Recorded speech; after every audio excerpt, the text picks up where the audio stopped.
Think hard. Think red. Thank you and welcome to the show. Robert Brault described parenting as the passing of a baton followed by a lifelong disagreement as to who dropped it. We don't want you to drop any proverbial batons, so today we're dedicating the show to healthy and helpful parenting. Kicking off with sleep, or the lack of it, is probably the most discussed aspect of childcare, and rightly so, because the quality and quantity of your child's sleep affects the well-being of everyone in the household. Sleep deficiency impacts on our immune system. It can increase our risk for obesity, heart disease, diabetes, and stroke, and it also affects how well we think, react, work, learn, and get along with others. The link between a lack of sleep and a child's behavior isn't always obvious. When adults are tired, they can become grumpy or have low energy, but kids can become hyper, disagreeable, and have extremes in behavior.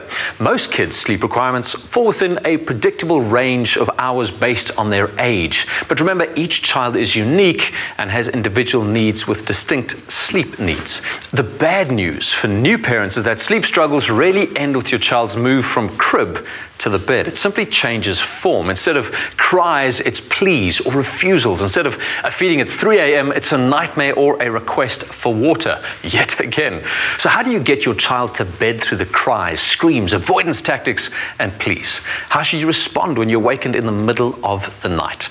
You're about to find out, but just remember, getting your child to sleep through the night is a worthy goal, but it's not a measure of your parenting skills. Otherwise, I'd be a terrible parent. The first question most new parents get asked is, are you getting any sleep? While many parents fall into a rhythm with ease, others struggle for years to get their babies and toddlers into a routine. Sleep is such a vital part of growing up and a part of life, and sleep is a really important physiological factor. And parents get really freaked out about how little sleep their children are having. And we do know that sleep is when children grow. Sleep is vital for heart function. Sleep is vital for memory growth. It's a really, really important part. Babies don't learn how to go to sleep, just learn it instinctively. You have to teach them. So what is normal in a little baby is quite a lot of sleep. From about 3 to 6 months of age, they do start having much more awake time. The core sleep starts from bedtime, which could be 6, 7 p.m. and it goes through and it stretches through until the early hours. From about 6 months of age, children don't need any nutritional support provided their diet is right in the day. However, in the toddler years, unless your toddler is ill, nutrition and sleep are unrelated completely.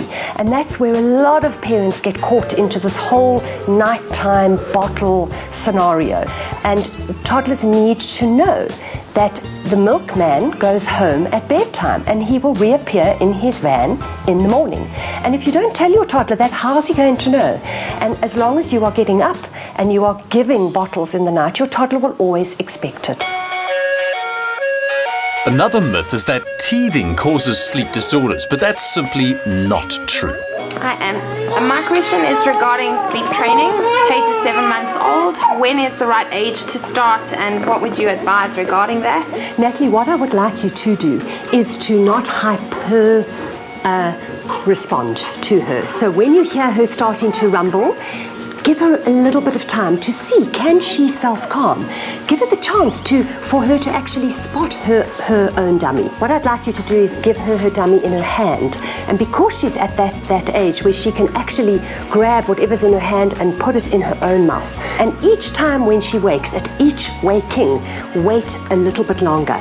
Go in, pick her up, give her a cuddle, put the dummy in her hand so that she will eventually learn. When I'm looking for the dummy, the first thing I need to do is find it. Elske is 5 weeks old at the moment, and my question is, what is the one thing I can do now that will promote healthy sleep later on? Routine. And in about 2-3 weeks time, you're going to see when your baby's just getting to the sort of 10-week mark, 8 to 10 week mark, you're going to get your routine out of your baby's rhythm. So you're going to identify what's a fussy time of the day for your little one, what's an okay time of the day for your little one, and you're going to work with that.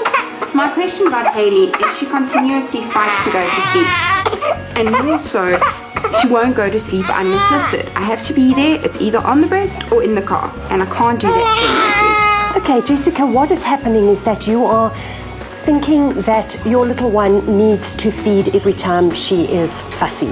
Now, under the age of 3 months, babies cannot self-calm, and what they need is for you to instigate the mouth and the midline, and that is what will keep her a lot calmer. So what I'd like you to do is swaddle her, and I'm going to show you how to actually swaddle her. And I know that you are thinking that she's hating swaddling, and I'm going to teach you the right way to do it, and she will calm because it'll keep her hands into the midline. Swaddling is an ancient practice that has become popular again in recent years. Latest studies have shown that when done correctly, swaddling can help babies nod off to sleep and stay asleep for longer. Okay, ladies, well, thank you so much for coming and sharing your gorgeous, gorgeous girls with us. Just know that what you're caught in at the moment is temporary. It's not going to last forever. And I promise you, when your children are teenagers, you won't ever be able to wake them up. They sleep their lives away. Getting there is the hard part, but we believe that by following some simple ground rules, you can ensure that you and your baby sleep peacefully every night. Well, almost.